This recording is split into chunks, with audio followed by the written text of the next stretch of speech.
एक सेठ था, वो बहुत अमीर था और कोई भी सेठ के घर आता तो वह खाली हाथ नहीं जाता।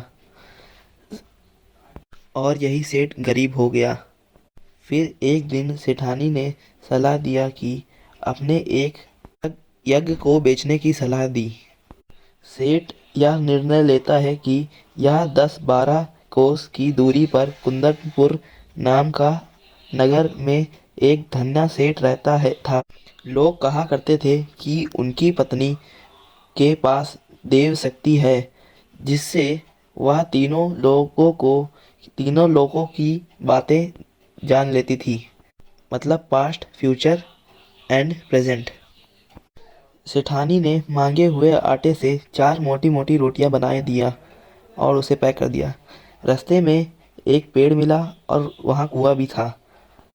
वहाँ रुक कर आराम करने लगा।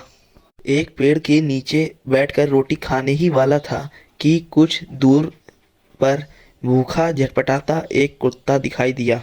सेठ ने रोटी के टुकड़े करके उस कुत्ते को दे दिए और फिर सेठ ने सोचा कि अब मैं रोटी खाता हूँ। और फिर कुत्ता झटपटाते हुए सेठ के पास आया। फिर सेठ ने उसे दूसरी रोटी भी उसी कुत्ते को दे दी। अब कुत्ते के अंदर जान आ गई। अब कुत्ता अपनी पूंछ हिलाने लगा। सेठ ने सोचा अगर मैं इसको तीसरी रोटी भी दे दूंगा तो ये अपना खाने पीने का बंदोबस्त कर सकता है। और फिर वह तीसरी और चौथी रोटी भी कुत्ते को खिला दिया। 4 रोटी लाया था, चारों रोटी कुत्ते को खिला दी और कुएं से जल निकाला और वो अपने रास्ते चला गया क्योंकि उसे कुंदनपुर जाना था। धन्ना सेठ के वहां पहुंचते ही उसने बताया कि मैं एक यज्ञ बेचने आया हूँ। फिर सेठ की पत्नी ने बोला मैं यज्ञ खरीदने के लिए तैयार हूँ, मगर मैं ये नॉर्मल यज्ञ नहीं खरीदूंगा, मैं ये महायज्ञ खरीदूंगा। अपनी रोटी को ना खा करके उसने कुत्ते को खिलाया तो यही एक महायज्ञ है, पत्नी ने उसकी बताया। सेठ ने यज्ञ नहीं बेचा और वो वहां से पोटली उठा के चल पड़ा। फिर अगले दिन शाम को जब वह घर पहुंचा तो वह खाली हाथ था। फिर सेठानी ने पूछा क्या हुआ, यज्ञ बेचा नहीं? ने पूरी घटना बता दी कि कैसे कैसे क्या हुआ।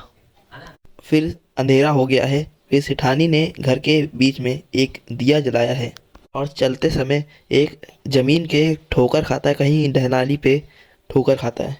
सेठानी देखती है कि एक पत्थर का चौका पड़ा है। फिर उसे हटाते हैं। फिर देखते हैं कि उसमें एक लोहे का कुंडा भी लगा हुआ है। सेठानी ने फिर आवाज़ लगाई, देखो ये पत्थर कहाँ से आ गया है, इसे देखो। और जब वो पत्थर को हटाया तो नीचे एक सीढ़ियाँ बनी थी और नीचे एक तहखाना था।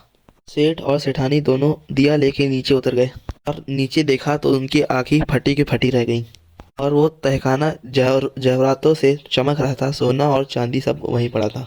और वहां से एक आवाज आती है, ओ सेठ, स्वयं भूखे रहकर अपना कर्तव्य मानते हुए प्रसिद्ध तुमने वर्णासन कुत्ते को 4 रोटियां खिलाकर उसकी जान बचाई। इस महायज्ञ का यह पुरस्कार है। तो यह और ये जो सोने से भरा कमरा है, ये इसी महायज्ञ का पुरस्कार है। आवाज सुन के दोनों अपना धरती पे माथा रखते हैं और बोल नमस्कार करते हैं और ईश्वर को प्रणाम करते हैं।